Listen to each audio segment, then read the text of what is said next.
Boa tarde. Eu non me veo acostumado a isto de falar coa máscara, pero non queda outra.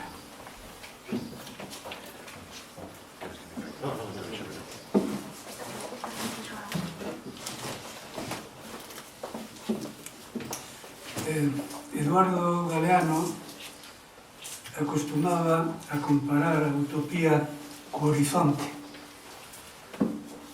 no senso de que cando nos imos achegando ou pensando que nos achegamos ao horizonte, este vai se distanciando. Interrogado sobre para que valía entón a utopía, sempre contestaba o mesmo: pois para iso, para camiñar. Para iso vale a utopía. Acordeime desta cita porque creo que garda un paralelismo claro co que pode ser a relación entre o camiño e a literatura, o relato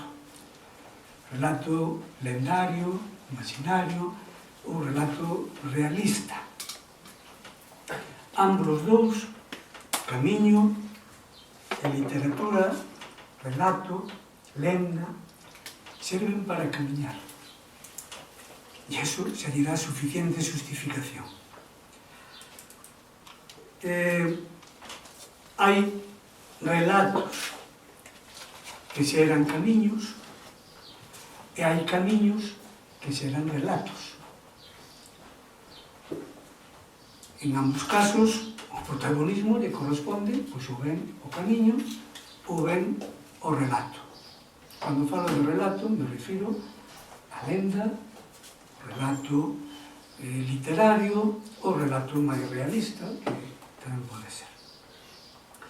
Vou a citar uns cantos exemplos sin sair da casa na que nos atopamos. En 1927, Risco, no verán, 27, Risco, Otero Pedrallo e Benchosei fixeron un camiño de Ourense a San Andrés de Teixido. Querían promocionar un camiño que eles daquela entendían era máis enxebre, máis autóctono, máis identitario con Galicia, co que era o camiño oficial, o camiño de Santiago. Por certo que despois, en escritos posteriores, acabaron cambiando de opinión, ou polo menos omitindo esta primeira opinión. Como resultado dese camiño, escribiron un libro, un pequeno libro, titulado Peregrinaxes. O texto é de Otero Pedrallo, pero a introdución e as ilustracións son de Vicente Risco. Vicente Risco sempre tuvo como principal vocación a de ilustrador. El quixera ser pintor, ilustrador, ao final acabou sendo outras cousas, menos isto, non? Uns anos máis tarde, finais dos 40, principios dos 50, non sabería fixalo con exactitude, desde esta casa, Vicente Risco, que tiña unha pequena barca de madeira que bogaba aí polo Arnoia, a súa muller, Mari Carmen, o tiña totalmente controlado, o vía dende arriba, desde a sala de xuntas. Ainda non se fixeran algúns edificios deses horrendos, dos poucos que hai en Allariz, só hai dous en Allariz, que merezan ese calificativo. Os demais ou non se fixeron ou se desfixeron. Pero hai un aí que estuvo un pouco. Pero ela vio perfectamente bogar por aí. Pois nesa pequena barca de madeira que compartía entre outros co meu sogro, organizou unha expedición a Vallos de Morgas, río arriba.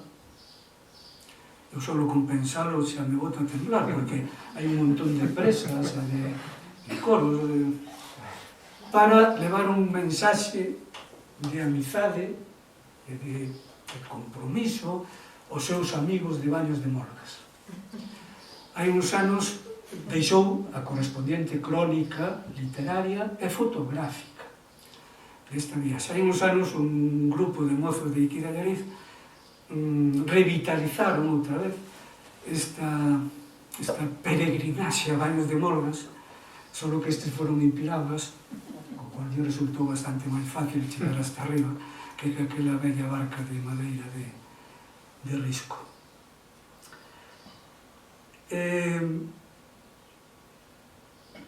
No ano en torno a 2012,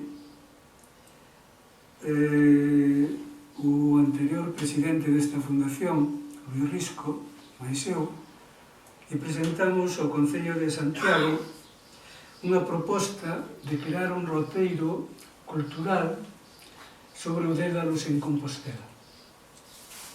Tendo en conta, coñecedes a novela, por lo menos, de Risco, esa narración breve, na que Dédalos chega a Compostela e recorre desde a Plaza de Cervantes para rematar na catedral.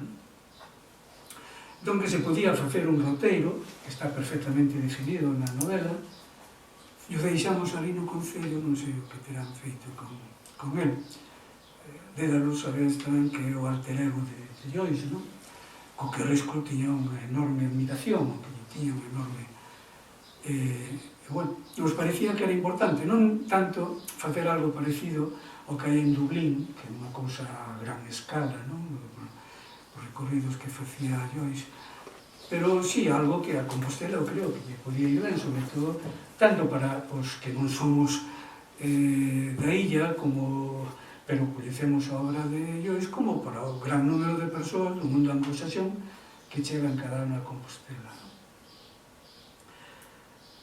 Neste momento, lamento que non este aquí o Luis Risco, porque lle tiña que facer unha consulta ao respecto, pero debe estar a pique de salir do prelo un libriño que se vai... libriño non, senón unha cousa bastante... que se vai a titular Camiño, que é o resultado dunha experiencia de fai non moitos anos, 4 ou 5 anos, no que nos fomos a Xapón e con anterioridade os que hoxe son os amigos nosos xaponeses viñeran aquí a facer parte do Camiño de Santiago. Como resultado deso, este libro, que repito, debe estar a pique de sair do prelo e que se vai a titular Camiño, recolle unha serie de poemas de Yasuhiro Yoshimoto, principal inspirador de todo este proxecto, profesor, escritor, novelista xaponés, de Nobi, que eu me enterei ainda hai pouco, que o seu nome real era Nobuaki Tochigi, porque nós en toda a viaxe, nos 5 días que estuvemos facendo a peregrinaxe de o Kumano Kodo, que é o equivalente ao que sería o Camiño de Santiago, non só que por santuarios budistas e sintoístas e tal, chamado sempre Nobi, non? Profesor da universidade ali en Xapón, especialista en literatura irlandesa, que durante todo o camiño nos foi contando lendas relacionadas co Kumano. Hai outra parte de Joao Madureira, este sí que é amigo de vello, é portugués, aquí do norte, floriense, poeta e novelista. Hai unha parte de prosa poética, que prosa poética, outra parte de poemas, de poesía, incluso con formato poético, estes pequenos estrofas o modelo xaponés. E, bueno, creo que vai a quedar... Yasuhiro é tamén o autor dunha parte importante do libro que son fotografías, tanto do Camiño de Santiago aquí como do Camiño Kumano, pero fotografías de creación, non fotografías para recordar o evento, sino fotografías creativas. En quinto lugar, para non perderme, teño aquí a notiña, me vades permitir que salgamos deste espacio, de que só sexa a 40 metros. Se nos vamos 40 metros máis arriba, está o vello cine, que Carlos o recordarás, o cine do Ismael, no que, tras a morte de Marcial Suárez, en 1996, escenificamos un dos contos do Acomodador. O Acomodador hai outras narracións que a obra máis coñecida do Marcial Suárez, xunto con outras 4 obras que nos pareceu a mellor forma de facerlle unha homenaxe ao Marcial Suárez. Escollemos outros 4 contos, a Fonte da Barreira, o Desertor, Fonte da Barreira, que se desarrollou na Barreira, na parte alta do pobo, onde hai unha fonte. O Desertor, unha historia moi tenra de un rapaz con poucas luces que acabase marchando do exército. Os Xogos Prohibidos, fixemos no que hoxe é un centro social do Portelo, facendo de casino, porque o casino estaba pechado. É unha historia tamén moi divertida. As 100 Caldeiras, unha historia dun alcalde que non sabe como lidiar co feito de que lle rouben as caldeiras para apagar incendios cada vez que había incendios, e que ao final dá unha solución pois, moi entretida. E o último foi a todo isto público, por eso cito como un episodio de recorrido, como un roteiro, non? Porque o público, moito público que había, foi desplazándose de escenario en escenario ata chegar aquí, que era o último, non? E resultou algo realmente emotivo. Eu que tive unha sorte de coñecer a Marcial nos últimos anos, me parece que el houbera firmado por este tipo de recoñecemento no seu povo, non? Con actores do povo e con escenarios nos que el pensou a trama e os personaxes, porque moitos dos personaxes que aparecen na novela son personaxes que eu recoñecería perfectamente, e Carlos, supoño que algún deles seguro recoñecerías tamén. Bueno, pois son 5 exemplos. Dos 5 que acabo de citar, a 3 lle teño unha P, que quere dicir texto posterior ao camiño, que o texto se escribiu despois de realizar o roteiro, e 2 son anteriores ao camiño. Por eso dicía ao principio que hai camiños que crean o relato literario e hai relatos ou lendas ou tal que son anteriores ao camiño e que crean o camiño. Pero bueno, isto vale de introducción dende esta casa na que estamos, e ese é o contexto, pero que realmente saben destas historias, pois son os que teñen aquí ao meu lado e que paso a presentar. Por unha parte, o Carlos Rodríguez Pérez, que xoga na casa, porque é amigo e ademais veciño de Allariz, do xeneroso, vizoso e doce territorio de Roi Melo, que non ten falta explicarlo. Se temos un Roi Melo, pois evidentemente se entende que é doce e, en consecuencia, xeneroso e vizoso. Profesor, actualmente, leva xa uns anos traballando como asesor de formación no Centro Autonómico de Formación e Innovación, no CAFI, experto, que supoño que é a razón principal pola que está aquí, no deseño de numerosos percorridos literarios ligados a temáticas ou autores enseñados coa literatura e tamén con outras áreas da ciencia. Eu sigo ben, sobre todo a través das redes sociais, pola forte presenza que ten nas redes sociais. E tamén na mesa comigo está Manuel Gago, natural de Palmeira, Ribeirán, por tanto, Ribeirán, xornalista e profesor da USC, director de Cultura Galega Puntugal, do Consello de Cultura Galega, co cual tamén de alguna forma xogas na casa, porque isto está coorganizado polo Consello de Cultura Galega, e director tamén do blog Capítulo Cero, do que hai un momentiño estábamos comentando, a través do cual, que sigo, de vez en cando, pois de novas boas e de novas malas, non? Falábamos da Armea e das excavacións, e como iso vai prosperando, pero falábamos tamén do peche da bodeguilla de San Roque, non? Que, para alguén que viviu moitos anos en Santiago, supoño que os que vivides en Santiago alguna vez teredes pasado por ali, pois era un lugar emblemático e que a través do teu blog me acabo de enterar que está pechado, non? Co cual ala se nos foi un dos sitios de referencia. novelista tamén, é comisario en moitas exposicións, algunhas delas ben coñecidas, é persona máis que indicada para falar deste tipo de cousas que nos traen agora a tarde aquí, de camiños e literatura, que é do que vai. Así que, a partir de agora, pois, vos mesmos. Bueno, empezo, moitas grazas, moitas grazas a Antonio por a presentación, o Consello de Cultura Galega e a Fundación Vicente Risco por meter convidado. Para min é un placer vir falar aquí de algo que nos gusta na miña terra, non? É unha das mellores cousas que hai. Bueno, só vos conto dúas cousiñas.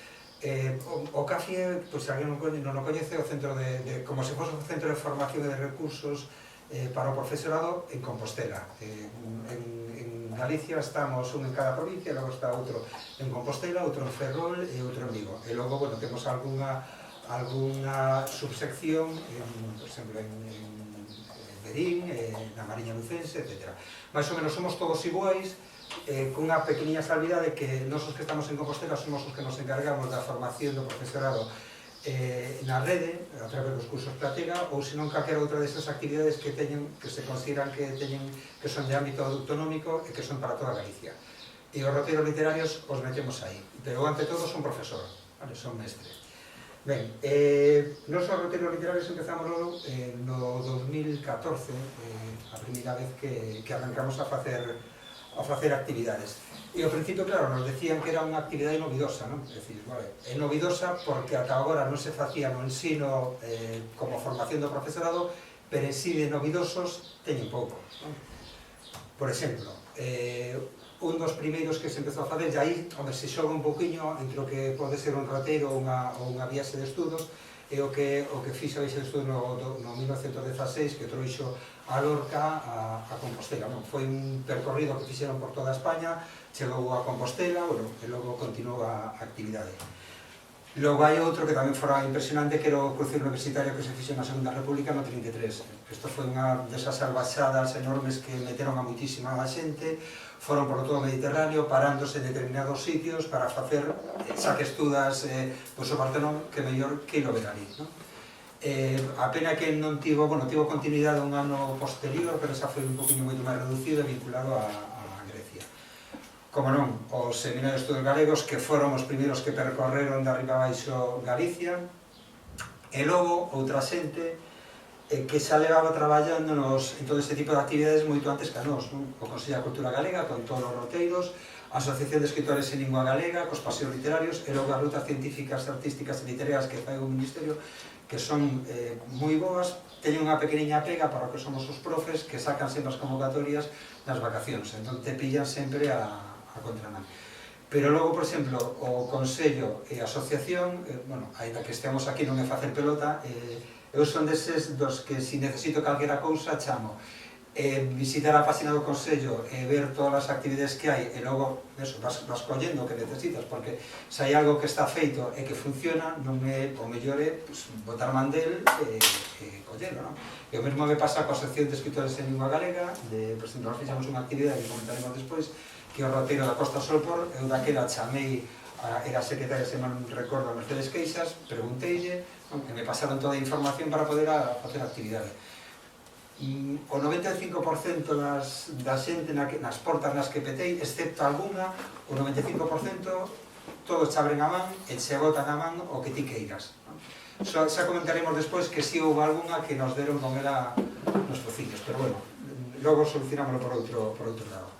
Ben, as nosas actividades, claro, vos pensade que nos facemos actividades para o profesorado. Nos temos, fundamentalmente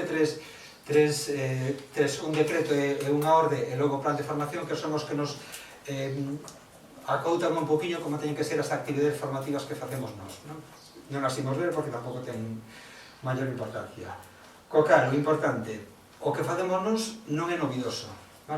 O que facemos é, collemos algo que xa había e o tuneamos, pero algo que xa había.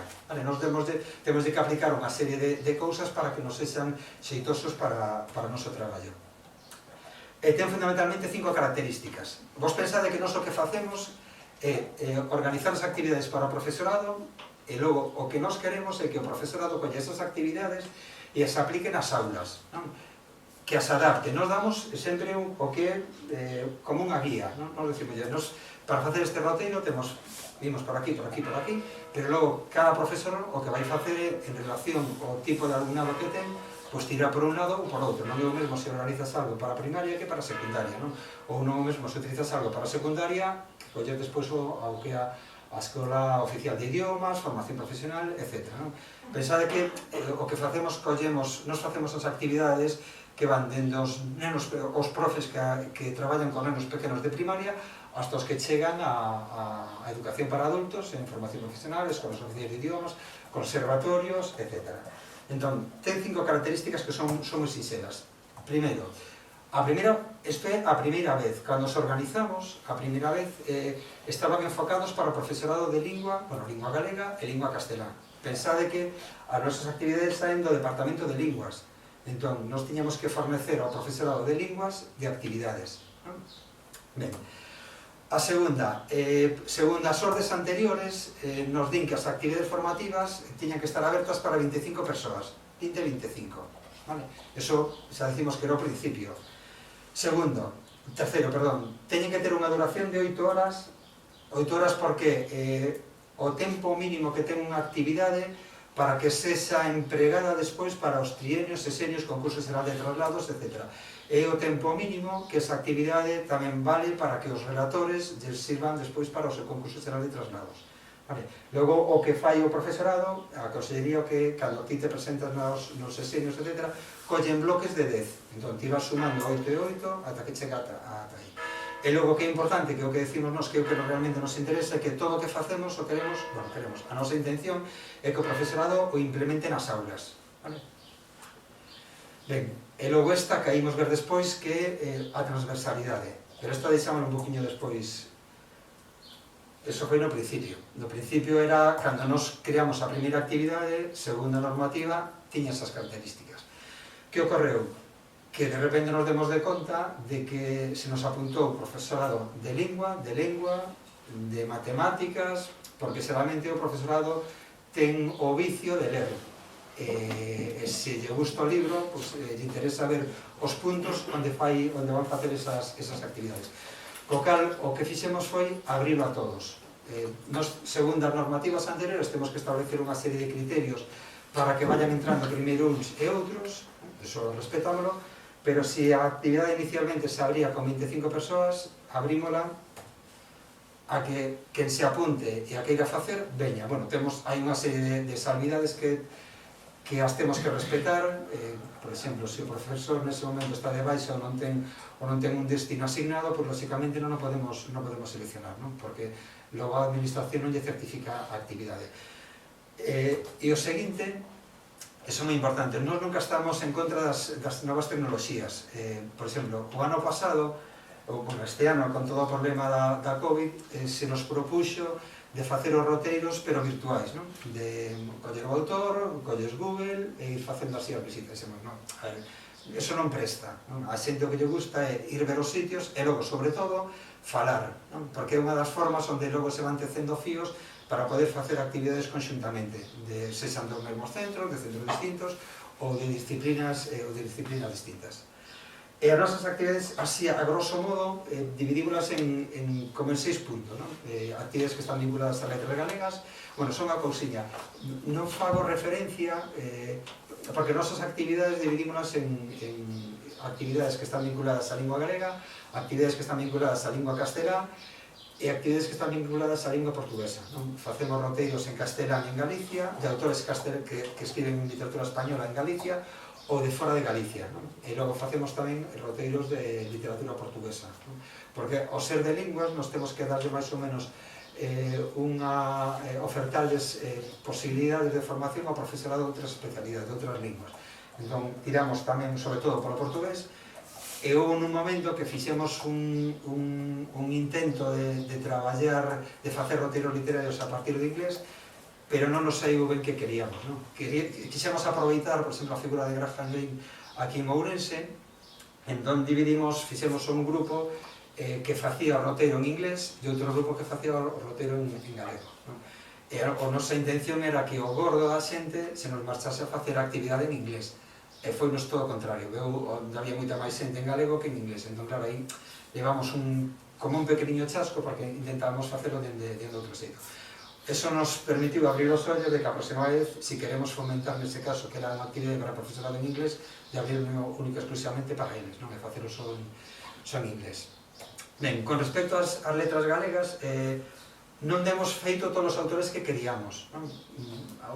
A veces tivemos un problema, bueno, eran problemas internos no centro, que tivemos algunhas persoas de baixa, entón, por exemplo, cando houve o Día das Letras Galegas de María Victoria Moreno, non o pudemos levar a cabo porque o número de persoas que estábamos ali tiñamos que facer outras actividades e nos coincidíamos días, entón non puido ir adiante.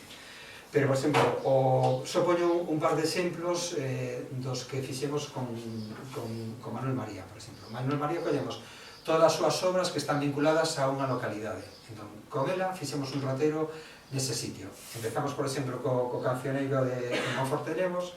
Ese foi unha actividade que repetimos 2 veces porque se nos apuntou demasiada xente. A ver, e cando vos falaba de transversalidade antes, nós o que buscamos é, partimos dun libro ou dun autor galego, pero o que queremos é enganchar a outras disciplinas, non?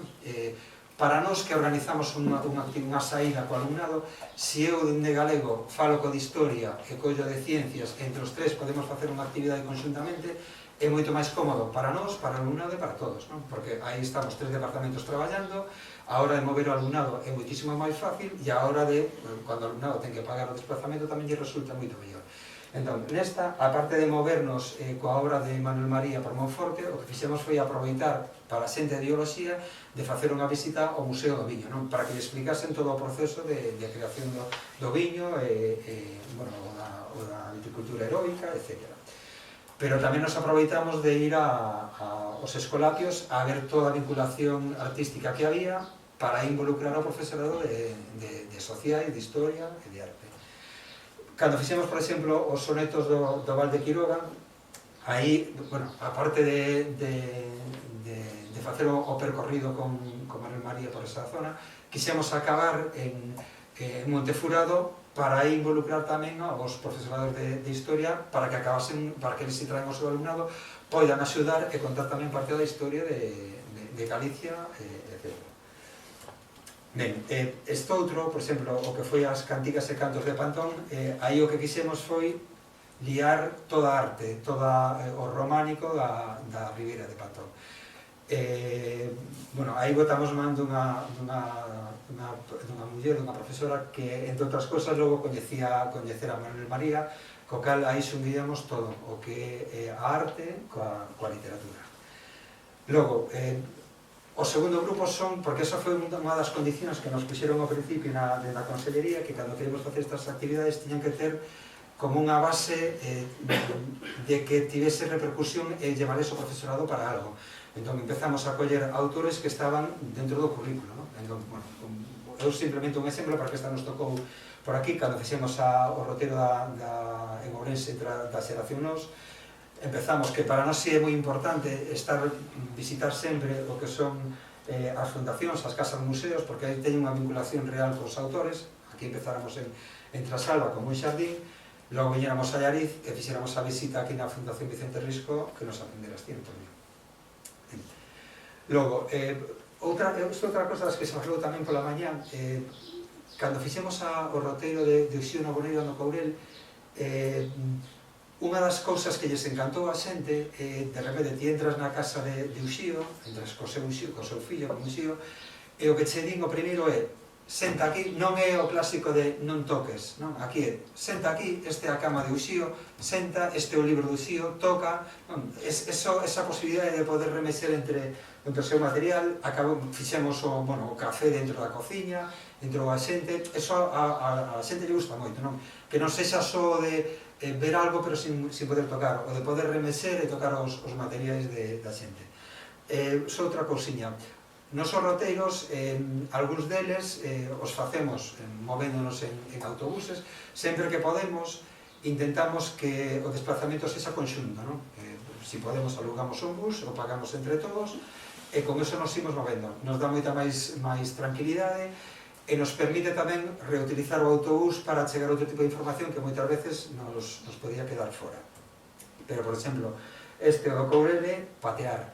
Este non, claro, queríamos marcar os puntos vinculados ao Xío na Boneira, e neste non nos saiu todo o ben que queríamos, porque aquí queríamos implicar tamén a xente de ciencias, e unha vez que subíamos o Vía Paxaro, queríamos baixar a ver a lagoa Peliglaciar que está ali arriba. O problema foi que, claro, cando chegamos estaba cheo de neve, entón o poder baixar foi imposible e tivemos que cambiar o percorrido para outro lado. Ben. Logo, por exemplo, este é o roteiro da lírica medieval en Compostela. Esta tamén foi unha actividade que dividimos dúas veces, que fixemos dúas veces. A primeira, traballámola con Yara Fratecci, con Xosé Antonio Sotocabo e con, como se chama? Isabel Morán. Esperamos a que Yara estivese en Compostela para facer o percorrido. Pero logo, o ano seguinte, fora 2 anos despois, sacara Manuel Portas Lourenço Sobrar, Antón Lopo gañara o premio con Arte de Trobar, e Xavier Lourenzo sacara Baralla en Compostela. Entón, repetimos a mesma actividade, pero engadíndolle estes 3 autores. Estes 3 autores fixemos o percorrido pola mañá en Compostela traballando o que son as localizacións que tiñan estes 3 autores feitas e as cantigas medievais, e logo pola tarde continuamos sen eles, non? Porque a continuación pola tarde xa era fora de Compostela e xa non tiña a mesma vinculación que con estas obras, non? Aquí lle pedíramos a Libraría Couceiro que, se por favor, nos deixaba o espacio, e outra desa xente que petas na porta e xa deixa, non? Nos facilitou todo para facer un arranque e falar un poquinho ao principio das 3 novelas antes de botar a andar. Outro dos puntos son o que nós lle chamamos lugares míticos, neste caso foi o roteiro no Monte Pindo. Este tamén, como foi un dos principios, un dos primeiros que fixemos, fixémolo o primeiro con pouca xente, pero claro, como había moita máis xente despois que se quería apuntar, recuncámolo, fixemos os dous. Na foto sabedes que o primeiro día tivemos un sol destes espléndido, o segundo día choveu a arrancar, logo volveu a abrir. Nos, cando organizamos os roteiros, se chove, andamos, e se non chove, pois andamos igual. Se está planificado para tal día, tiramos para diante, non? Galicia así, se chove, pois levas un paraguas, un chubasqueiros e tiras para diante, non hai ningún problema. Cando arrancamos diluviaba, pero logo cando chegamos arriba funcionou ben. Este queríamos facer este percorrido con xeólogo, pero ao final non puido ser, fixémolo con Miro Villar e con outra persoa que estaba dentro da Asociación do Monte Pindo, pero non podemos facer co outro anaco que queríamos engadir, que era a xeoloxía.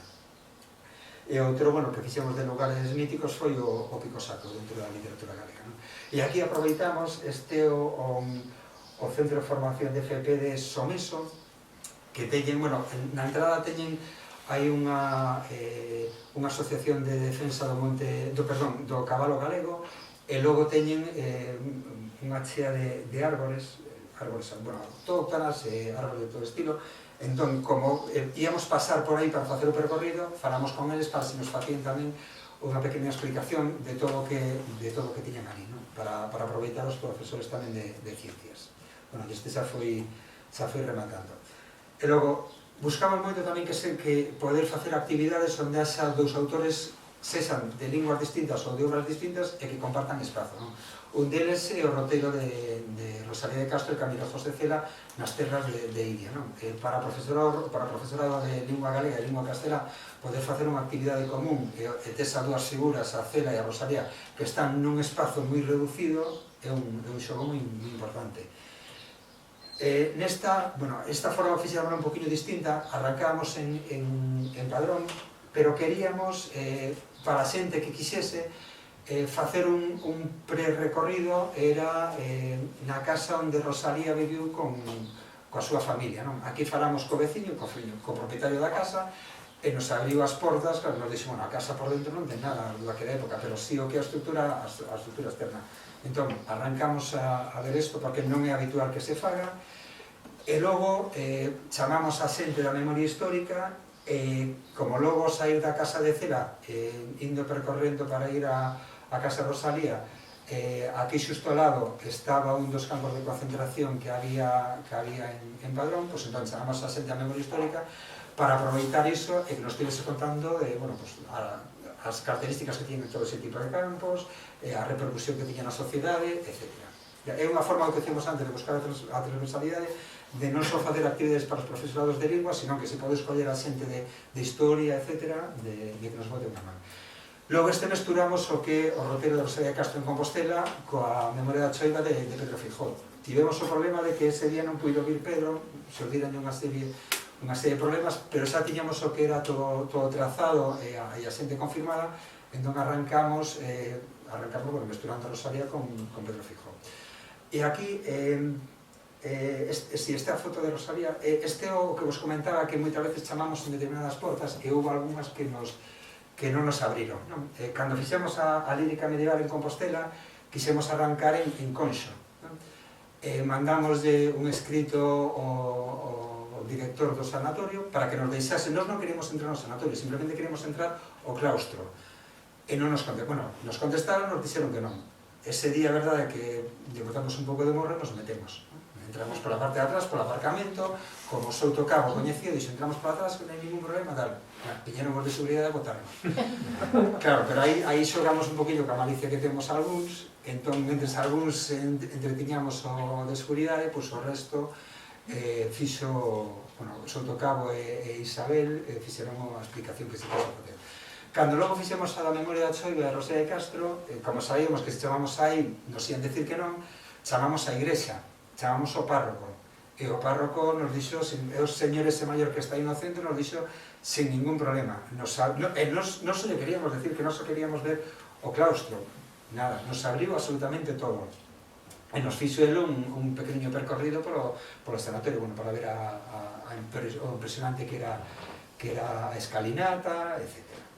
Por eso que hai veces que non sempre que tocamos coa igrexa, iso é o que temos que decir, sempre nos abriu as portas para todo. Nos da lírica medieval, que chamamos para ir ver todas as capelas e igrexas que estaban vinculadas, en todas nos abriron a porta, non houve ninguén que nos dixese que non. O Sergas, nese caso, foi un que nos botou nos fociños. En esta tamén chamamos os tantos reis católicos, por se nos deixaba ver a capela real onde bautizaran a Rosalía de Castro, e tamén sempre nos deixou, non houve nunca ningún problema. Esta actividade, por exemplo, nos temos un pequeno problema que non temos constancia de logo a repercusión que ten esta actividade dentro dos centros. Non sabemos os centros que actividades nos as fan. Sabémolo porque moitas veces nos chaman e nos piden o material, entón claro, aí sí que sabemos que botaman, ou porque algunhas veces nos chaman a nos para facer este percorrido co seu alumnado. Pero logo, claro, nos do centro para dentro non podemos facer nada, non podemos pedir ningún tipo de información ni nada. Entón, nesta, por exemplo, sí que repetimos con varios colexios, sempre lle pedimos permiso ao hostal, e o hostal sempre nos di contar que non teñamos ninguna actividade ese día nesa sala, pa diante. Entón, se portan moi ben, a verdade. E logo fixemos moitos uns cantos de autores contemporáneos. Empezamos, por exemplo, non empezamos con este foi un dos que fixemos o Cabo do Mundo con Xavier Quiroga, aproveitámolo para entrar no que se ven chamando como a Capela Sistina Galega, e logo sempre traíamos a unha persoa que nos ia facer un pequeniño unha charla sobre o que eran as pinturas, pero curiosamente o señor que vede salir de pé é o sacristán, e que nos fixo a explicación de todo o traballo que se fixo aí foi realmente ele. Nesta aproveitamos tamén para ir ver porque, parte da novela fala un poquinho do piloto, pois entonces nos fomos a ver onde estaba a tumba do piloto e falar un poquinho, de todos os maquis. Nesta queríamos traer Dios, como se chama? A Manuel de Dios, non, Camilo de Dios, que faláramos con él, pero cando faláramos, caera, tiña a cara toda mancada e nos dicía, se fose noutra data así, pero nesta que lle viña moi mal porque tiña a súa idade, caera, estaba mallado, entón, non pasa nada. e tiramos por outro lado. Nesta tamén implicamos isto era Adegas Moure, aquí mesturamos dúas obras, non? Porque ímolo ver despois, con Xavier Quiroga fixemos O Cabo do Mundo e Ízamo da Saca. Ízamo da Saca empeza a desenvolverse nas Adegas Moure, non? Hai como unha festa. Entón, falamos cos das Adegas Moure, se nos facían unha pequena visita ao que son as adegas, para que lle falasen a xente de ciencias como eles fan todo o proceso do viño. E logo, curiosamente, nos agasallaron con viño ali, non? E acabamos tamén en Alxeriz, onde hai na parte de atrás hai un castro, non? Entón, aproveitar ese anaquiño tamén para facerlles un guiño e, bueno, falar un poquinho do castro, o profesorado de historia. En esta, que o vemos despois, o que é o Ízamo da Saca, cando fixemos Santos, este é o castro de Marce, onde queda a cascada de Fervenza caída, logo continuamos cada diente, pois para ver un dos anaquiños dos castros, e aí, claro, nos falaron un poquinho dos castros, a vinculación que tamén ten eso coas Xacias e Manuel María, que é outra forma de ir mesturando autores. Un segundinho, avísame o tempo, é que non sei, puxen o... Sí. Vale, quedanme 4 minutos. Exacto, 4 minutos. Ben, acabamos en Alxeriz para aproveitar tamén a visita ao Ecomuseo. Os de Alxeriz se portaron de maravilla porque unha dos capítulos de Xavier Quiroga sitúa un baile aquí dos nazis dentro do Pazo e no Salón Grande. Entón, os de Alxeriz o que fixeron foi decoraron todo o Pazo con fotografías dos nazis que estaban naquela altura na zona e, bueno, moitas máis cousas. Logo, esta foi unha das suxestións que nos fixeran uns dos profesores. Esta organizámola dende a Biblioteca de Allariz, porque me mandaran xusto antes das vacacións do Nadal a proposta, como estaba aquí, viña daquela en Rolmero, non tiñamos wifi, entonces ia a biblioteca a chupar wifi, e aí foi como organizamos o roteiro con Eva Mejuto. E aproveitamos, despois, o roteiro era Memoria do Silencio, pero cando íamos facer a actividade, Manuel Garrido fixo a traducción de Seis que un home de Primo Levi, entón falamos con el si se animaba a vir a facer este percorrido con nos e poder mesturar as dúas obras, non? Bueno, aí era xusto o sitio onde tiñan as irmás Touzas a caseta onde escondían inicialmente os xudeus. Estes son os descendentes que quedan das irmás Touza. En Ribadavia, nós o que facemos é intentar aproveitar todo o que podemos, pero non sempre podemos aproveitar todo. Neste caso, o que fixéramos fora a visita ao castelo, se mal non recordo. E este foi cando rematáramos na raya. Bueno, o de Costa Solpor, este foi o que nos aproveitamos directamente da Asociación de Escritores en Lingua Galega, que chamamos a Queizán, si había algún problema en si nos deixaban o material. Queizán non, perdón, a Mercedes Queixas nos deu o material, logo falamos con Lema, non? E Lema nos dixo, sí, mira, se nos deixan o material moito mellor. Deu Lema connosco, e unha das cousas, bueno, está aí, un dos puntos onde paramos era para aproveitar o Museo do Mar, e onde nos fixo unha visita Alexandre Nerium, que, bueno, é unha persoa encantadora e fai unha visita espectacular no Museo do Mar. Bueno, isto foi aproveitándonos tamén outra do de Castelao. Inicialmente nos quixemos facer Castelao, a nosa idea ir por momentos ir facendo roteiros de varios autores. Fixemos Castelao en Pontevedra, a partir do libro do encargo do señor Castelao de Rei Núñez, e aproveitámonos tamén de Xosé Álvarez Castro, que o chamamos para que nos falase un poquinho, claro, do que foi Pontevedra nesa altura, nos anos do medo, non? Bueno, aí foi o principio, aí onde acabamos onde se lugaron a Alexandre Bóveda. Tamén nos aproveitamos deste señor, e aquí vamos a mostrar o lado escuro de Manuel Gago. Sabedes que Manuel Gago tivo un pasado predicador, e houve un tempo en que soltou o que era o Sermón da Montaña, ali o temos, ali arriba, que fixemos con el este percorrido, e logo se agudesou un pouco, e se pasou para facer a charla lixa de padre predicador dentro da igrexa. Ben, este roteiro sempre hai sorpresas, non? Acordaste cando estábamos preparando que fomos arriba eran muros naquela capeliña que chamamos a señora ao lado que nos daba as chaves. Sí, bueno, non desvelo a novela, porque se hai alguén que non a lea, que a lese. Unha das cousas que se contan na novela, encontrámonos ali a realidade, non? De que ti lle preguntaches a señora, este burato que había aquí dentro da iglesia, e dixe, non, aquí, que cheguei aos 30 minutos, só roubo dos máis. Que se estropeara unha das figuras, e as figuras ao ser consagradas as enterraban dentro da iglesia. E o resto, a relación co libro, que o lean.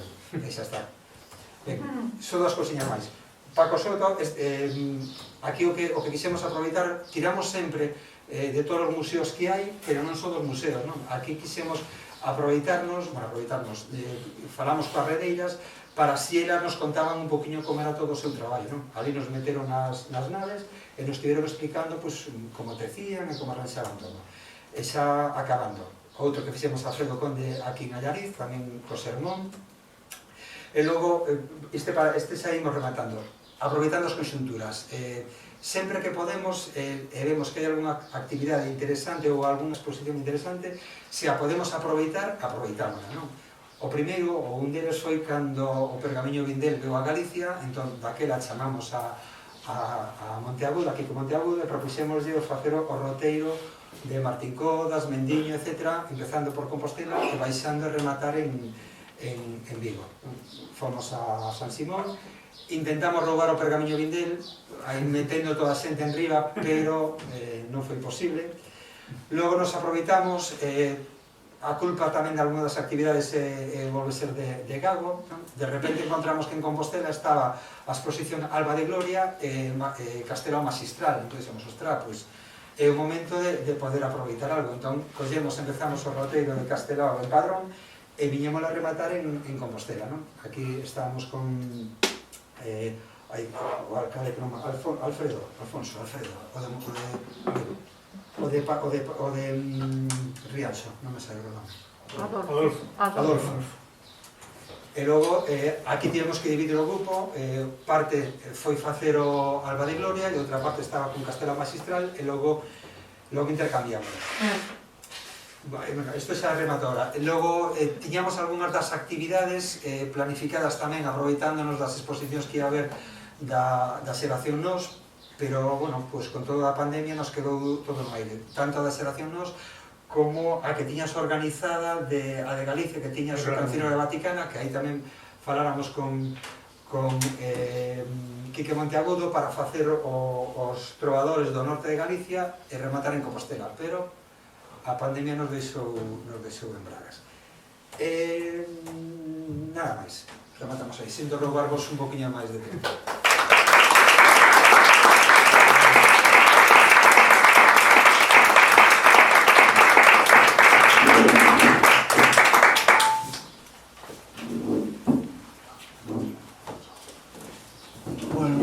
Sabes, con un que se alargue xa é suficiente, o sea, se tienen que alargar máis de canto. Intentaré facer un poquinho máis breve. Sí, grande. Bueno, moi ben, pois boas tardes, moitas grazas por estar aquí, agradecer a hospitalidade a Fundación Vicente Risco, que tamén nos está agasallando, como diría a miña voz, e a vostedes por estar aquí despois de comer, que isto sempre ten moito mérito, somos todos aquí pequenos heróis cotiás en este momento. Ben, eu vou falar sobre un proxecto do Consello da Cultura Galega que ten xa bastantes anos, ten unha certa trayectoria, que son os Roteiros da Cultura, un proxecto digital. Dicirles que un pouco orientación, agora preguntei un poquinho o tipo de perfil de asistentes que había, non é tanto orientación como describilos, que tamén falamos deles, sino un pouco ter a eles unha chega un pouco máis desde o punto de vista profesional, é dicir, que características teñen, que implican, cal é a concepción editorial que está, que se pode aprender deles, cara onde poden evolucionar, este tipo de produtos digitais. Entón, a miña intervención vai ser esencialmente, digamos, máis unha reflexión, digamos, desde o punto de vista editorial, é dicir, deste tipo de produto, que é un produto, finalmente un produto editorial, é dicir, un produto pechado que se ofrece ao público, e ver que o que podemos aprender sobre deste produto que ten, como veremos, xa unha certa trayectoria de tempo da cal podemos aprender. Primeiro falar da idea de que hai un antes e un despois no turismo cultural a partir da irrupción de internet, nomeadamente nos últimos anos, un contexto, no caso do turismo cultural, en todos os países, pero de maneira específica en Galicia, a rede influe de maneira determinante na forma na que ti accedes a información, configuras, preparas e escolles viaxes culturais, e hai unha influencia moi curiosa, é dicir, estamos no ano 2021, e o primeiro que quizáis destacar, nós traballamos na rede todo o día, entón máis ou menos temos unha certa idea, estaría moi ben poder dar isto tamén con datos, digamos, desde un punto de vista con unha metodoloxía científica, pero sí podemos falar de que incluso xa había 2021 a disponibilidade de información turística cultural na rede en Galicia moi irregular, digamos. Hai concellos, hai mancomunidades ou entidades nas que fixeron unha forte aposta por facer visibles os contidos culturais dos seus territorios. Saben que me refiro a demarcacións diferentes, municipais, comarcais, a veces provinciais, en colocar moitas veces información turística, información cultural que tiñan previamente subir a rede, adaptala e preparala. Isto é moi irregular, hai sitios nos que sí dispoñemos de información que permite, xa xente como Carlos, poder xa realizar unha tarefa de selección de roteiros, de viaxes, de itinerarios, e manexar documentación, pero hai enormes lagoas de acceso a información de turismo cultural na rede en Galicia. Desde o punto de vista institucional ou desde o punto de vista público, é dicir, é un panorama bastante irregular incluso hoxe en día, é dicir, unha persoa que interesada no turismo cultural en Galicia ten que ser unha persona que teña certas destrezas para coñecer onde poda topar esa información. Non é doado tomar información de roteiros culturais, é difícil, vai ser bastante complicado. O segundo é que, derivado diso, pero en paralelo con iso, a rede hoxe en día é un espazo moi vizoso en relación a viaxeiros que intercambian información entre sí. Iso así, é dicir, por todo aquí, por exemplo, hai un espazo como Bande, que é un modelo clásico de lugar ao que se acude a partir de viaxeiros que, en ese caso, caravanistas, que comparten a información a redor das termas e van a elas, e aquelo está saturado todo o ano neste momento, e non especificamente, non creo que sexa moito mérito das entidades turísticas de Bande ou da Diputación de Ourense, senón por viaxeiros que entre eles intercambian información que lle está interesado. Que ocorre? Non é tan doado no ámbito do turismo cultural. O terceiro elemento, e un elemento en continua formación e en efervescencia, é a presenza de que hai novos prescriptores, é dicir, continuamente están aparecendo novos axentes que comunican información e propoñen turismo cultural. Esta mañá, cando facíamos comentarios, había o exemplo claro do que pasa hoxe en día, e é un escenario de enormes oportunidades, se vertebra ben, que é o que dicíamos a mañán do que falaba dos microdestinos, é dicir, da capacidade increíble que hai nestes momentos en Galicia de potenciar un lugar específico en menos dun ano, é dicir, conseguir que ese lugar teña cifras de visitantes enormes. Non falo do importante esas cifras de visitantes, o que falo que o fácil que pode ser en este momento facer que un lugar sexa coñecido según a forma, según ese lugar reúne determinado tipo de características e según a forma na que sexan comunicadas. É dicir, nós podemos seguir perfectamente a trayectoria de 4 ou 5 microdestinos en Galicia, decía mañá, é dicir, desde o Banco de Loigo a Praia das Catedrais, o Castro Candaz en Belesar, ou ao Camiño dos Faros, é dicir, hai 5 ou 6 destinos dos que incluso moitas veces coñecemos o seu punto de orixe e que moi poucos anos acadan niveis de éxito turístico que moitos outros lugares con sucesivas campañas, asentes institucionais, etc., non o conseguían. Eso é un fenómeno que ten que ver con toda esta idea da nova prescripción, da prescripción social, e que se debe a moitas características diferentes que non vamos a afondar hoxe en elas, pero que nos crea un escenario moi novo para a rede. E o cuarto punto é que a gran diferencia, digamos, no turismo cultural é que forzosamente o uso deste tipo de aparatos construen narrativas que están moi centradas no usuario e nas súas demandas específicas. é dicir, no que un usuario quere ver de maneira determinada. E isto é unha revolución moi grande, non tanto pola tecnoloxía, senón por como cambia a forma na que nos concebimos roteiros e viaxes. No sentido de que cada vez máis eses roteiros e viaxes son moi personalizadas e o usuario acaba personalizando de maneira directa ou indirecta moitos lugares os que quere ir ver. Ata o punto de que debemos pensar moito, cando nós moitas veces pensamos en produtos amplos de itinerarios de un día, 2 días, cuidado, porque o usuario neste momento está, o visitante rompe con todo iso.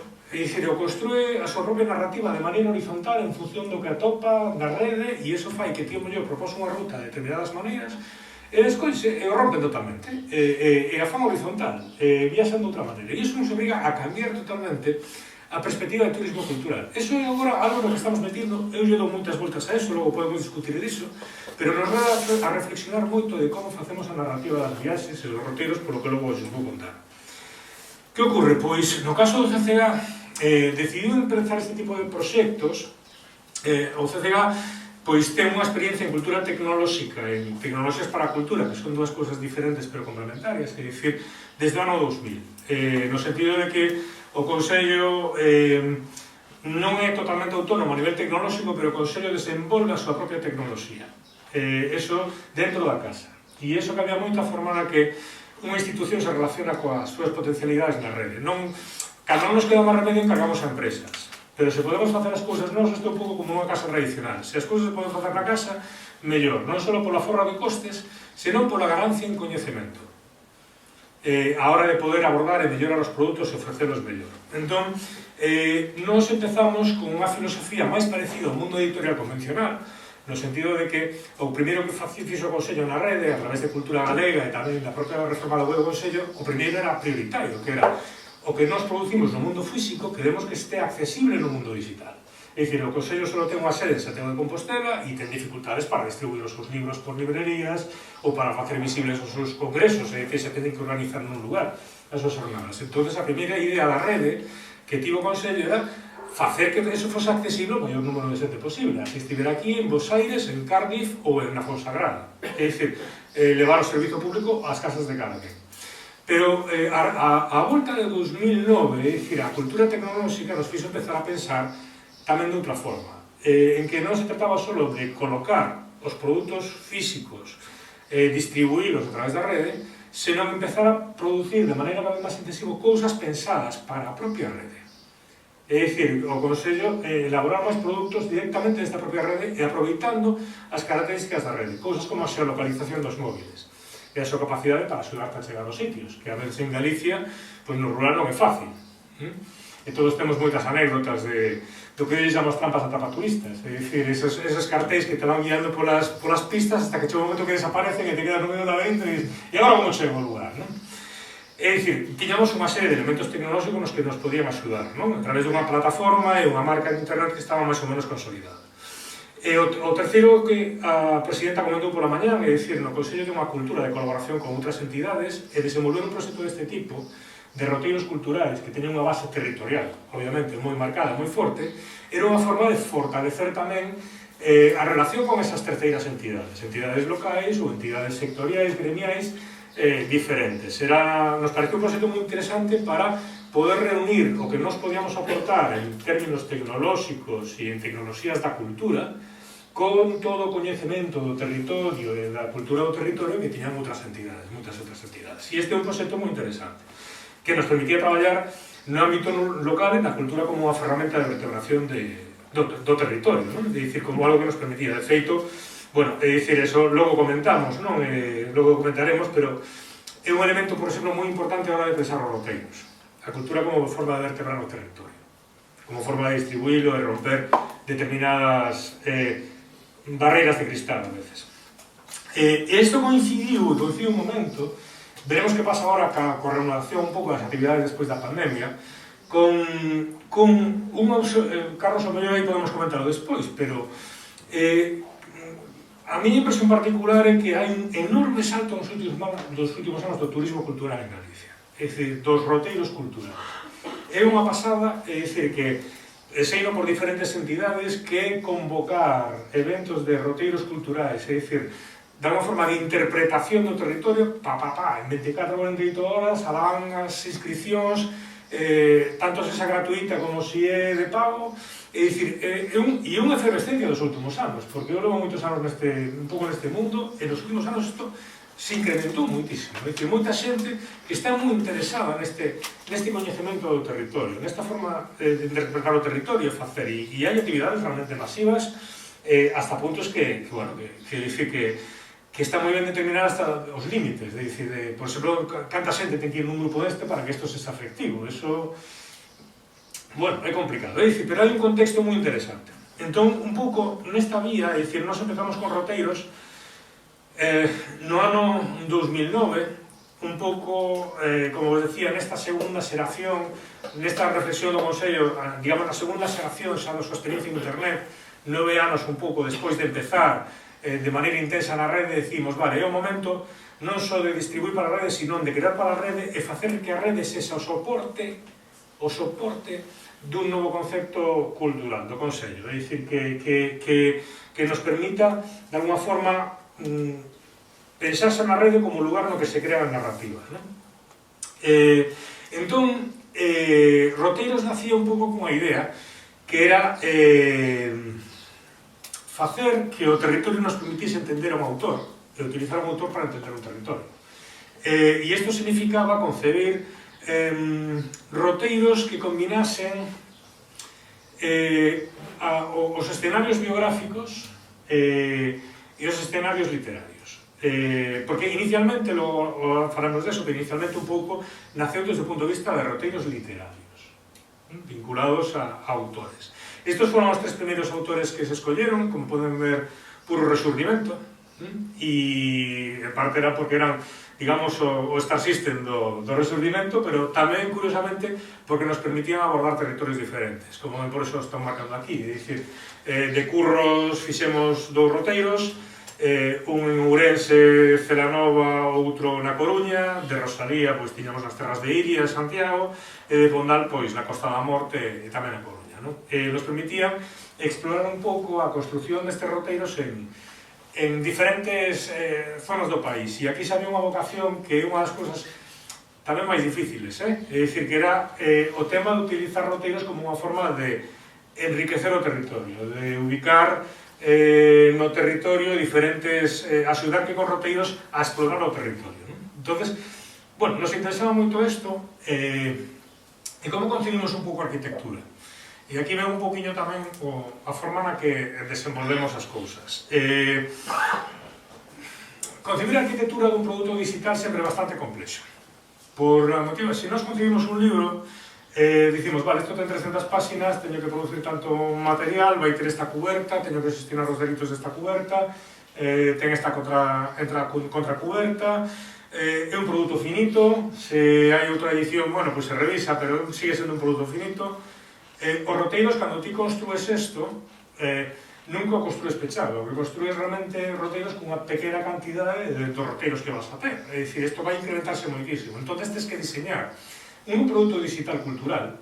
O que diseñas non é tanto os contidos específicos cos que te presentas, senón realmente o que diseñas é un entorno vivo, que vai a medrar, entón o que faz é unha previsión de que pode suceder e faz unha arquitectura prevendo o que pode suceder. É o que nos chamamos arquitectura modular, que podíamos ir ampliando en módulos, non?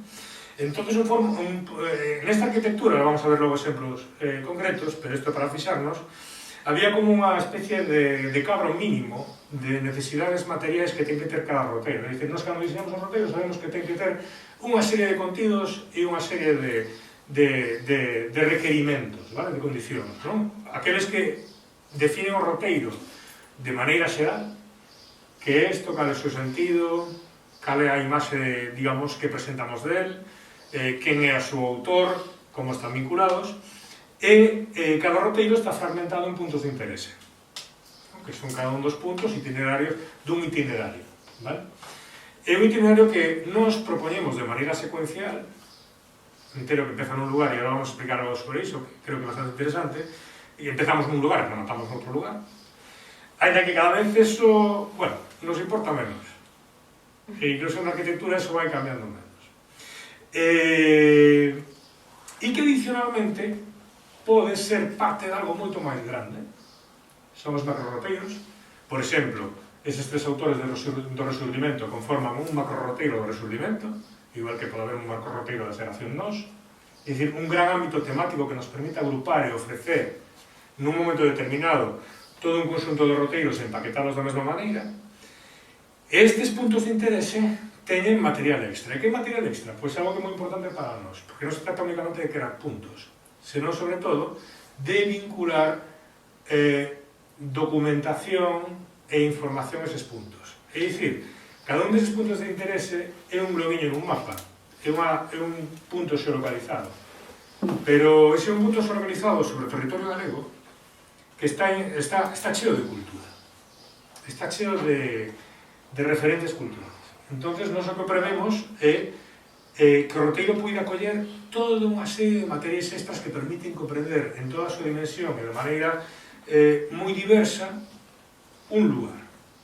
E isto significa desde fragmentos literarios ata todo tipo de fotografías ou obxetos multimedia de todo tipo, hasta documentación, estudos, etc. É dicir, nós proporcionamos o material de maneira un pouco escalada. Entón, digamos que os roteiros nosos sempre responden a como un núcleo obrigatorio, lo vamos a ver, obrigatorio, pero podemos ampliálos e englobarlos. E poden ser vistos de maneira vertical. Nos podemos navegar aquí Resurdimento, Rosalía de Castro, Casa da Matanza, acta, recibo do pagamento do alquiler da Casa Matanza. Claro, poñer un caso, podemos navegar así, pero é unha forma de un roteiro. E aquí onde ven o que decimos da relación co usuario, que nos interesa a nos tamén explorar. As relacións cos usuarios. Un usuario pode verlo así. Pero se cada un usuario non está interesado tanto nun roteiro de Rosalía, senón acceder a todo o que de cultura lle ofrece Padrón. Ou a todo o que de cultura e literatura lle ofrece Padrón. É dicir, cada vez máis, isto naceu para presentalo de forma vertical, é a forma que nos permite, por exemplo, presentalo aos medios, cando falamos con unha entidade terceira, é dicir, pois vamos a facer un roteiro sobre tal figura ou sobre tal temática, pero pouco a pouco imos conformando unha capa horizontal, imos etiquetando o país, e enchendo de sentidos e significados en diferentes lugares. O Consello sempre di unha cousa, nós non temos moitos cartos para facer este tipo de proxectos. É dicir, o orzamento do Consello, o orzamento global é un orzamento limitado. O que sí que temos é tempo. E isto, a mellor, funcionamos diferente a outras institucións que van máis en plan arroutada. Meten 120.000 euros ou 150.000 euros no proxecto, lanzan algo e iso despois queda ali enchéndose de teas de arano. Nós non vamos así. Nós vamos ao pouco a pouco e intentamos concebir as cousas para isto. Entón, deses tres roteiros iniciais, hoxe temos 23, e deses 40 puntos iniciais de interese, hoxe temos 450. Entón, cando tives todos estes puntos nun mapa, de repente Galicia empeza a estar chea de cultura. Bueno, chea, ainda nos falta todo. Obviamente, vamos a ver. Pero, de repente, o país pode ser visto de diferentes maneiras. E o territorio pode ser visto de diferentes maneiras. Que facemos detrás de cada roteiro unha posición editorial? Inicialmente, pasamos un pouco como a Carlos, que estas cousas van cambiando según vas vendo. Inicialmente, como dixen antes, están centrados nun autor e nos valían para comprender un universo literario e as claves biográficas. Segundo elemento, accesibilidade.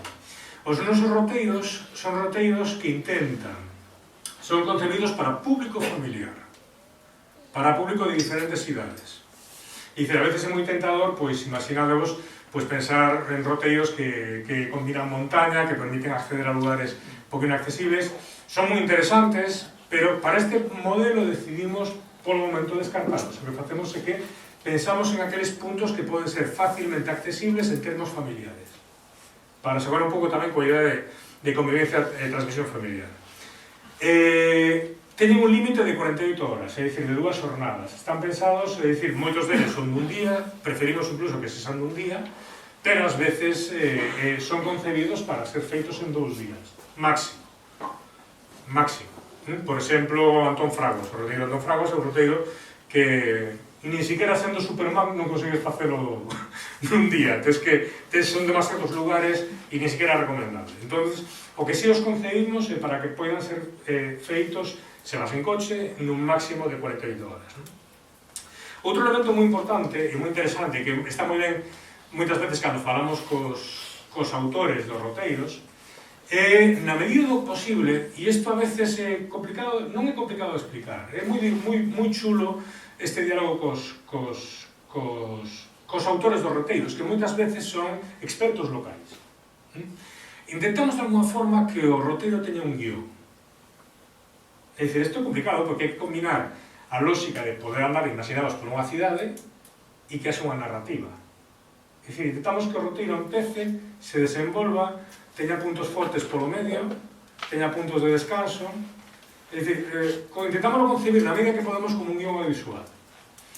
Isto a veces non é fácil de explicar, pero é fascinante intentar diseñalos así. A verdade é que temos a sorte de que a maior parte dos autores enténdeno, é dicir, non se trata só de acumular lugares. Moitas veces se descartan lugares que se considera que non son relevantes, ou para un relato de 2 horas e media, 3 horas camiñando por un lugar. É dicir, intentamos que o roteiro sexa, na medida posible, tan entretido como se viras unha película, como se viras un documental. É dicir, non, si fulanito viviu aí, e o único que sabes é que fulanito viviu aí, por favor, non estás obrigado a pasar por diante da súa casa. A veces sí, pero si hai algo que contar. Pero moitas veces nos roteiros se fai moito eso, hai unha especie como de serventía de que hai que marcar o sitio no que foi bautizado, pasa moitísimo eso, fai que moitos roteiros non funcionen por iso. Entón, intentamos manter un diálogo cos autores alrededor desto. E creo que como isto é tecnolóxico, moitos deles están non están moi familiarizados, fanme caso. É dicir, que hai un diálogo moi fecundo, moi interesante a hora de abordar este tipo de cuestións. E, bueno, o que pensamos sempre é que uns complementen a outros para que contribúan a este etiquetado cultural. E aquí vemos que decía mañá unha presidenta en relación á vertebración cultural de Galicia. Unha das nosas temas que é moi fácil non é fácil de solucionar, tal como tiñamos hasta agora, é o feito de vertebrar Galicia. É dicir, hai zonas de Galicia nas que había moitos máis escritores que outros, ou nos que vivían, os escritores se movían moito máis que outros, polo menos, bueno, determinado tipo de escritores de unha dimensión máis de ámbito galego. Que acontece? Que estamos cambiando un pouco ese modelo, estamos pasando do modelo de roteiro literario a un modelo máis aberto de roteiro cultural, que nos permitirá ir rompendo ese problema e ir enchendo zonas de Galicia nas que había dificultades para facer roteiros literarios, poder empezar a ofrecer este tipo de rutas en outros lugares. Porque, como os digo, a nivel non é fácil, hai zonas de sombra grandes, é dicir, para coller con autores, non é nada fácil. Entón, iso agora estamos cambiando. Hai 440 puntos en este momento etiquetados, que están etiquetados xeográficamente, é dicir, a través de coordenadas UTM, e a partir de categorías, estas son algunhas mostras de categorías. As categorías sempre son unha liada tremenda, é dicir, nos entendemos que algo o categorizamos de moitas formas diferentes. Se hai posibilidade de categorizar algo, eu que sei, como ermida, espacio biográfico, espacio literario, non sei, ou alguna cousa máis, se podemos, pois o facemos para facilitar que algo poida ser recuperable a partir de intereses diferentes dos usuarios. Vamos etiquetando cada lugar para que en un momento determinado serán accesibles, non? E isto un pouco o produto, logo podemos navegar, pero para que vesades vendo, é dicir, nos somamos un pouco a idea de que son os autores, estes grandes autores literarios, os teus guías por Galicia, non? Entón ofrecemos roteiros, e os teus guías son Álvaro Cunqueiro, Fraguas, Castelao, Pondal, etc. Non sei se se ve moi grande, vese bastante pouco, vamos a velos en liña. Vamos a ver un exemplo.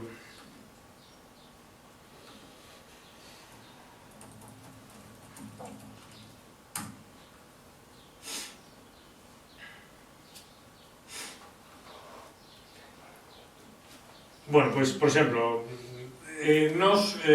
como a idea desto é os ofrecemos de maneira aleatoria na portada, é dicir, cada vez que entras isto é diferente, esta portada é distinta. por agora. Isto vamos a cambiar, pero por ahora ofrecemos de maneira aleatoria. Sempre ofrecemos 3 destacados.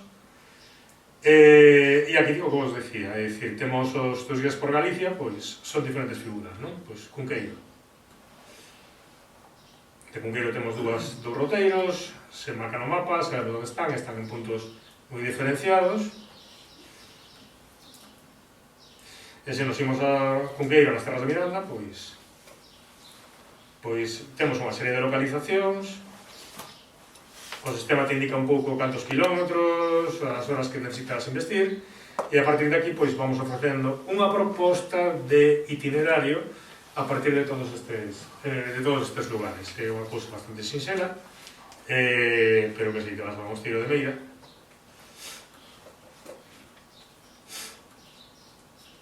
e sempre intentamos fixaros, nunca poñemos, nos pensamos que esta información moitas veces se consultada a través de teléfonos móviles, entonces intentamos racionalizar bastante toda a información que damos sobre as cousas, no sentido de que, por exemplo, non nos pasamos de 1500 caracteres na descripción de cada elemento, o que facemos é vamos ofrecendo información complementaria. Por exemplo, en este caso, hai fotografías, vídeos de cousas nas que tens que fixar con explicacións de cada unha destes elementos, e hai material adicional para que queira profundizar. Intentamos ir distribuindo por capas a información que lle ofrecemos ao usuario, non? De cada unha destas cousas, non?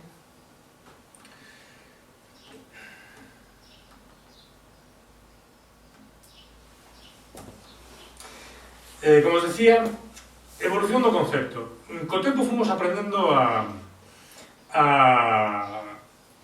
evolucionar na idea de que tiñamos que facer, non? A primeira evolución foi decir que isto nos parecía máis interesante como para restringir únicamente a literatura, que tiñamos que ter unha idea moito máis flexible do que era un roteiro cultural, que a veces iba a haber guías, é dicir, que iban a estar vinculados a grandes figuras, pero non teñen por que ser necesariamente vinculados a grandes figuras, que poden ser roteiros temáticos, roteiros basados nun feito histórico.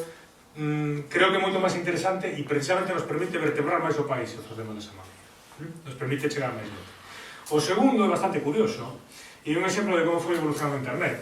Na primeira versión de roteiros coa que saímos en 2009 estábamos obsesionados co control tecnolóxico de todo o proceso do viaxe. É dicir, o sistema te calculaba por onde tiñas que ir, o tempo que tiñas que investir en cada lugar, te dicía casi a gasolina que ibas a gastar.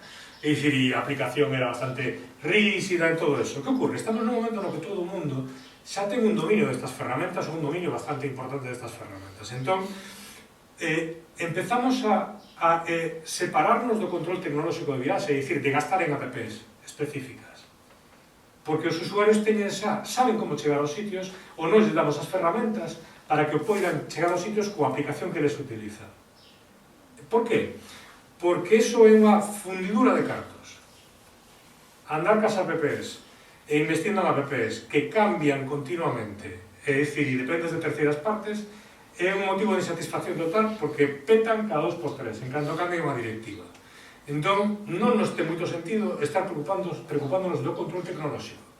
É moito mellor preocuparnos de ofrecer mellor información e de ofrecer as claves para que esa información sexa accesible e reempregável polo usuario no sistema que ele utiliza para moverse por o mundo. Pero ao principio éramos como queríamos ter pechado todo o proceso, un pouco como Apple, que sempre intenta controlar absolutamente toda a experiencia. Non, agora non. O que nos preocupa é suministrar unha información. Eu tamén cheguei con Carlos, un minutinho máis. E o terceiro elemento, antes tiñamos este proxecto como un pouco independente de outras cousas da entidade, non? É dicir, tiña a súa propia liña. E cada vez máis estamos nunha liña pois máis interesante, que é combinar os roteiros con proxectos máis amplos da entidade. Por exemplo, en este momento Ourense esta exposición de Afonso X, que foi inaugurada en Santiago, pero que agora se inaugurou no Centro Cultural Marcos Valcárcel de Ourense con unha perspectiva máis ourensá, é dicir, con máis contidos ourensá. Moi ben, pois empezamos a ofrecer roteiros vinculados á exposición no ámbito ourensán mentre a exposición está en Ourense. É dicir, empezamos a integrar roteiros como unha parte máis de proxectos máis amplios da casa. É unha perspectiva bastante interesante que nos permite configurar. Como os dicía, ao principio tiñamos o produto moi pechado en si mesmo. Cada vez máis o produto o vamos dispersando, é dicir, dentro das nosas redes corporativas. Por exemplo, agora co proxecto facemos fíos de Twitter. Por que non? É dicir, collemos o proxecto e o fragmentamos enteiro. E se a xente entra polo terceiro chío que é pois a igrexa de San Pedro de Anseriz, pois entra por aí, non pasa nada. E xa despois se busca a vida por outro lugar. É dicir, pero desfragmentamos todo. Pouco a idea de desfragmentar, sabes? Ao principio era unha ruta moi controlada, estilo clásico, estilo antigo de facer ruta. Cada vez máis, sí, damos eso para que queire seguilo e quere seguir unha prescripción que nós les damos, pero cada vez abrimos máis as cousas. Problemáticas, sigo buscando. Malísimo a dependencia tecnolóxica de terceiras partes, que é o que estamos obrigados as institucións galegas, que é depender dos servizos de cartografía.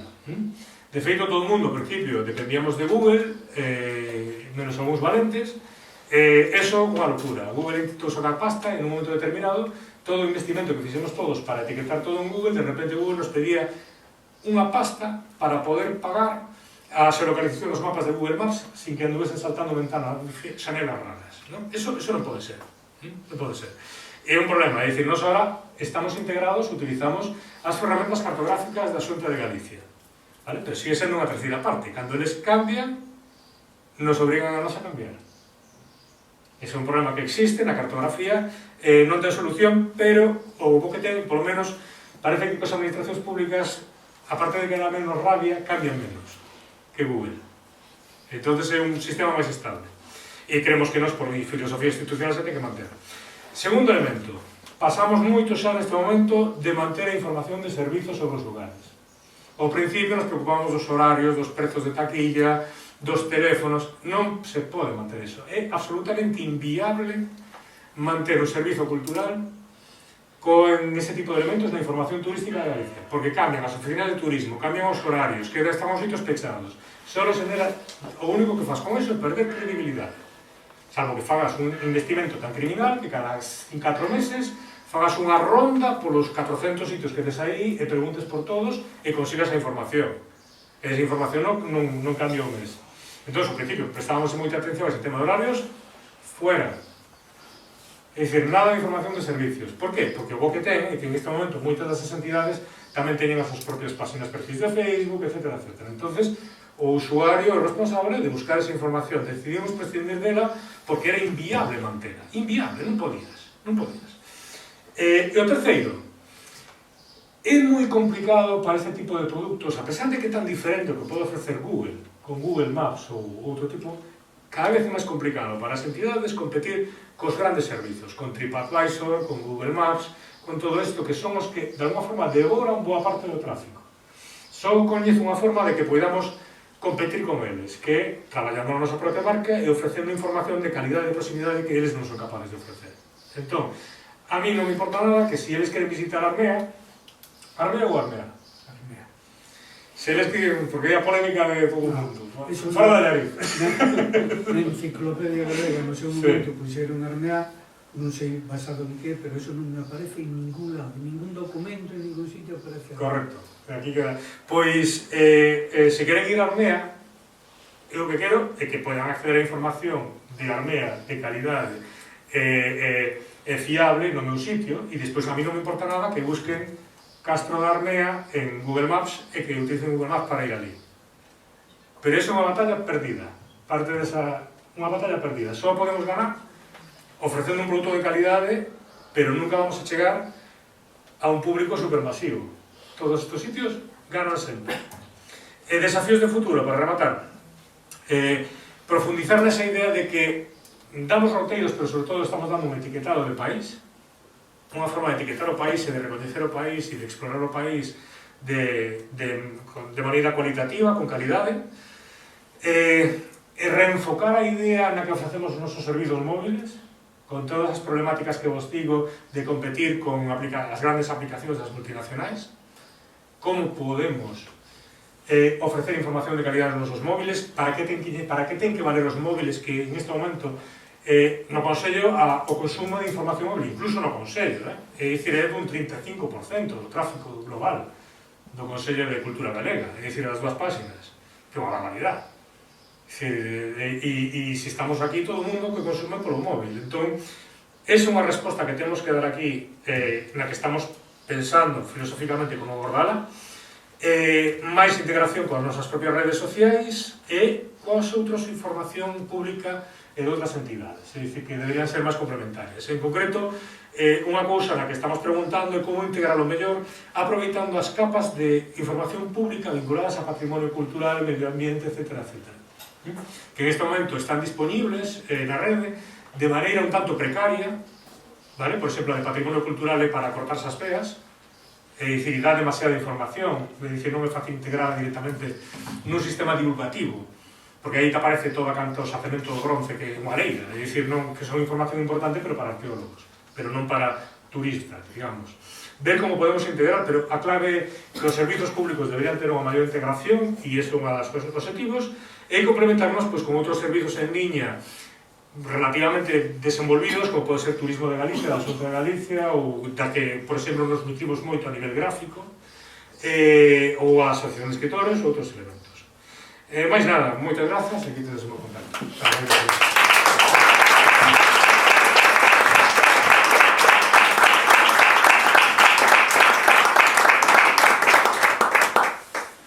Bueno, pois hasta aquí chegamos. Se hai alguna pregunta, alguna cuestión.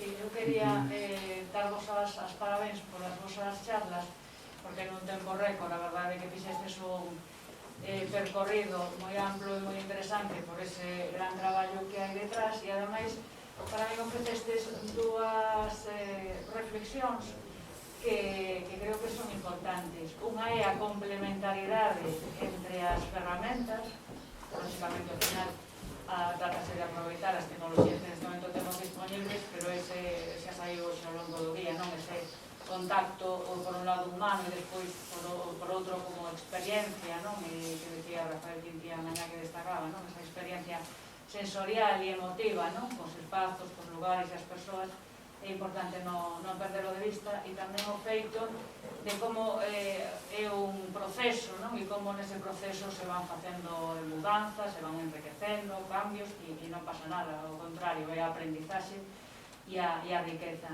E simplemente complementar, Antonio, a información que dabas ao inicio, no sentido de que ainda non temos data para esa novidade editorial, porque afortunadamente temos moitos proxectos en marcha, pero sí ese traballo de Yasuhiro Yoshimoto sí que xa se pode ver en forma de exposición fotográfica, que estivo até agora, até o 21 de maio, no Pazo de Fonseca, e que vai estar en Ferrol, non lembro agora a data exacta, pero no verán, creo que en xullo xa está programado en moitos lugares, e sí que vos animo, porque é unha das actividades tamén de exposición a vela, porque paga moito a pena e ten moito sentido en canto a ese turismo cultural sostible do que estamos falando, e ao mesmo tempo a experiencia dos percorridos, no que hai tantas cousas, non? Tanto de carácter físico como intelectual, persoal e colectivo, que se va mesturando, non? Precisamente ese camiño que sai de toda esa experiencia, en este caso deste